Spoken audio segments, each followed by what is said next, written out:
Assalamualaikum warahmatullahi wabarakatuh. Ya, lanjut lagi di sesi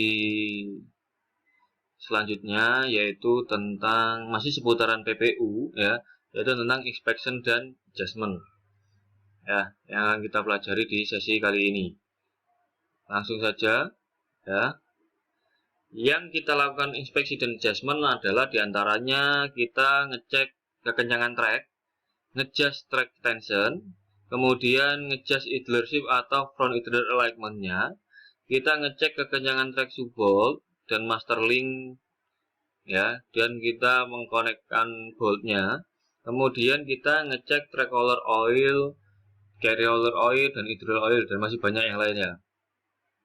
Nah, gambar di sini adalah gambar tampilan tentang pengecekan track tension ya. Ya, jadi prosedurnya unit kita running, engine kita running, terus unit kita majukan posisi forward ya.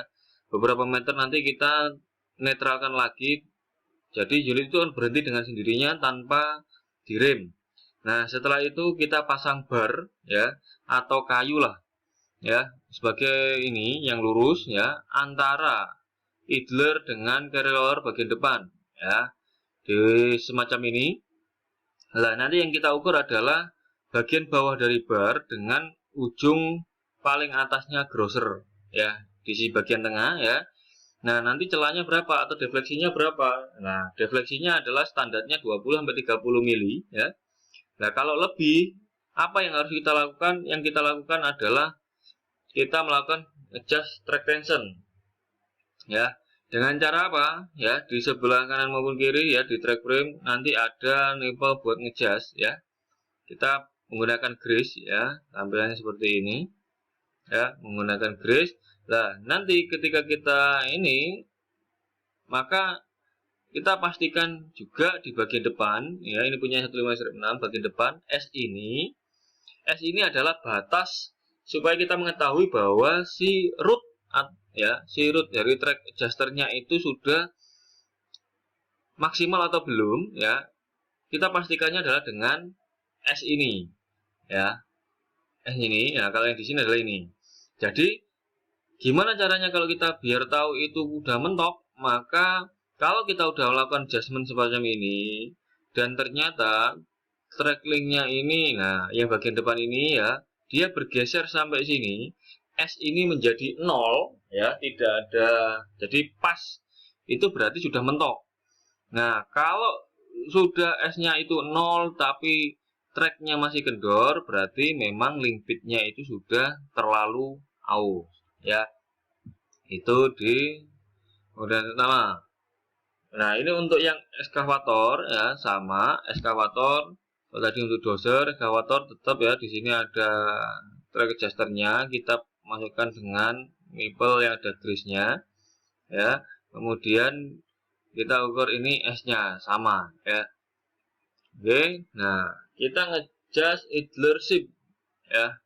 Nah, idler kita sering setiap overall carried kita harus ngejust sim ya, sim dari ini ya, front idler alignment. Fungsinya apa? Ini adalah untuk memastikan bahwa idler ini memang lurus ya dengan komponen-komponen yang lainnya, yaitu carry roller dan ridge sprocket. Nah, kalau tidak lurus gimana? Nanti akan menyebabkan keausan abnormal di idler. Ya. Nah, SIM-nya ada di bagian sini ya. Ini adalah untuk ngatur atas bawahnya. Yang ini adalah untuk ngatur ke kanan kirinya ya. Kalau di itu kita bicara adalah to in to out. Nah, jadi cara ngejasnya adalah gini. Kalau memang misalnya gini ya. Nah, kalau memang ternyata idlernya ini agak cenderung ke kanan ya atau keluar, maka SIM yang bagian luar ini ya, misalnya nih awalnya adalah jumlahnya 4, di dalam juga 4 ya kan. Nah, karena ini terlalu keluar, maka logikanya adalah yang di bagian luar harus ditambah supaya si idler ini terdorong ke dalam. Jadi SIM yang di bagian dalam kita ambil beberapa, kita pasangkan di bagian luar. Ya, itu caranya. Nah, ini juga ya sama ya, ngedar SIM-nya juga di sini ya. Ini untuk yang 375 biasanya seperti ini ya. Nah, kita ngecek dari kekenyangan track support. Nah, ini ya kita cek. Nah, ngeceknya seperti apa? Ngeceknya adalah kita menggunakan hammer lancip ya. Kita pukul di kepala boltnya.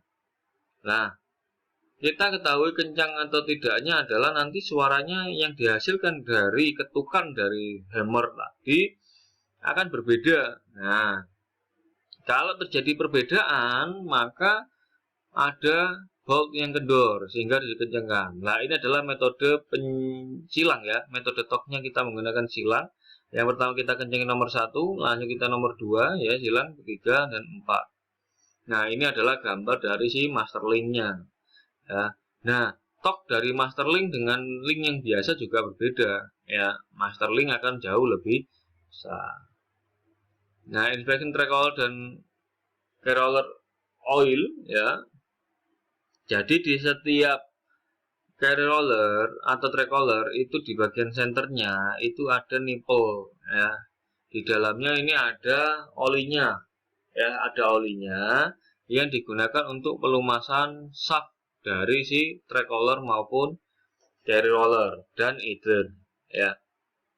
Itu kita ngeceknya gini. Nah, kalau kita menggunakan seal and lubricating ya, kita bisa menggunakan termogan ya, kita ukur. Nah, ukurnya kan hasilnya gimana?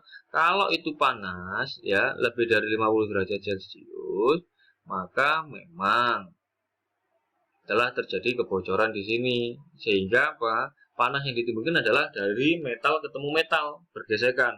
Nah, ketika hangat ya, sekitaran 35 derajat Celcius ya, ini maksudnya adalah dia masih ini ya. Kemudian kalau cool atau dingin ya, di sekitaran 25 derajat Celcius, ini adalah normal temperatur ya, sama dengan linknya ya.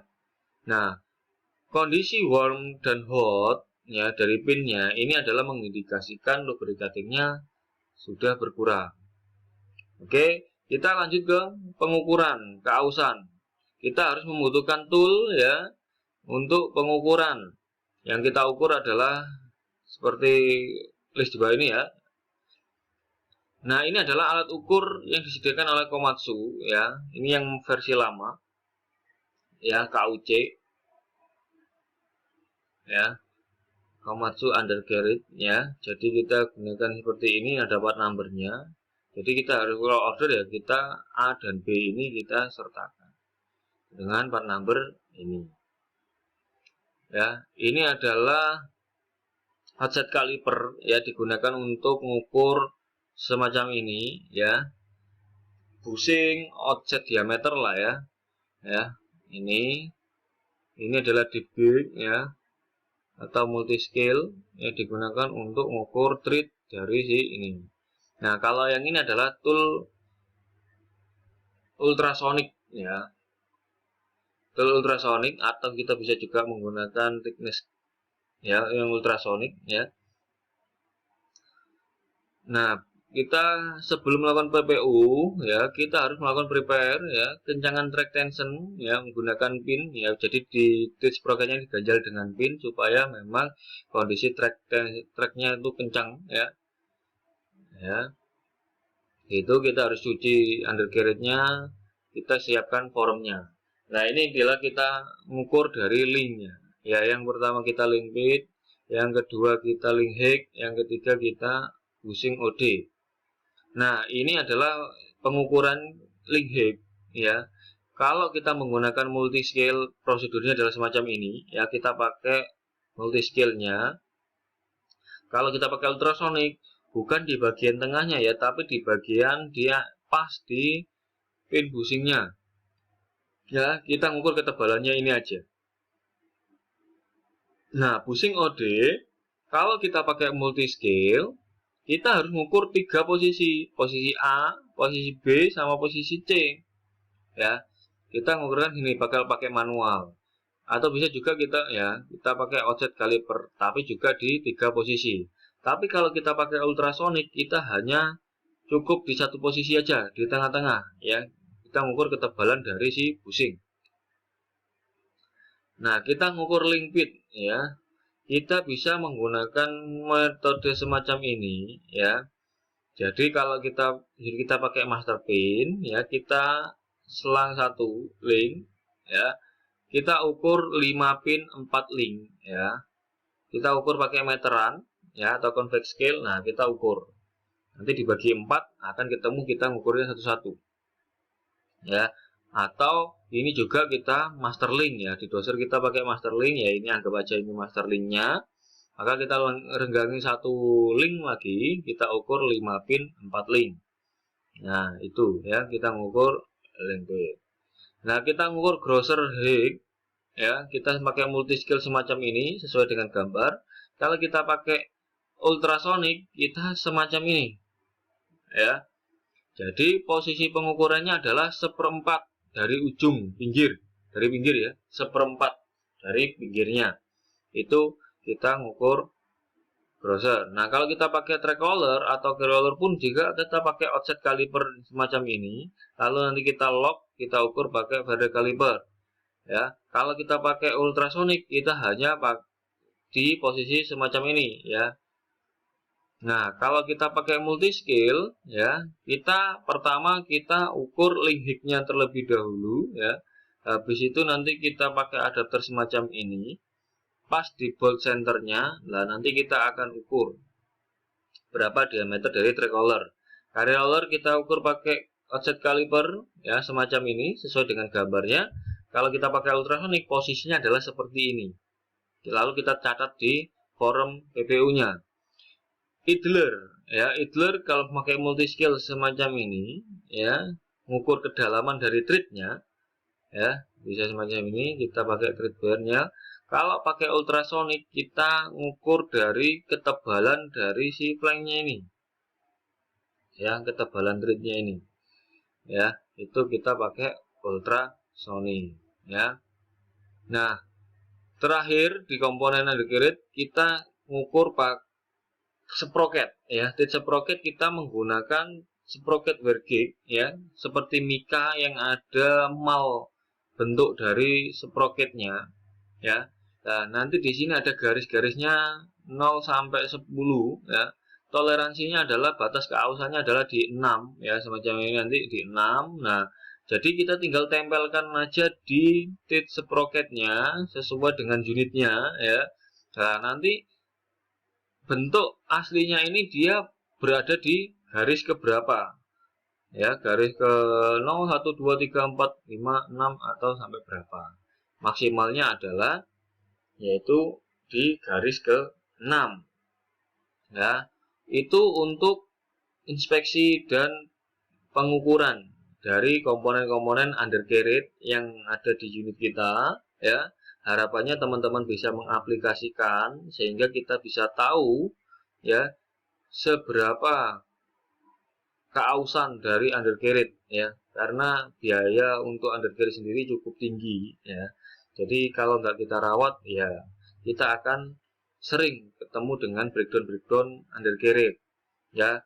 Di sesi selanjutnya ya akan saya bahas tentang prosedur kita ngukurnya atau mengolah data sehingga kita tahu persentase keausan dan sisa dari umur komponen sehingga kita bisa prepare untuk menyiapkan komponen-komponen penggantinya ya. Oke, sekian dulu yang dapat saya sampaikan. Saya akhiri. Assalamualaikum warahmatullahi wabarakatuh.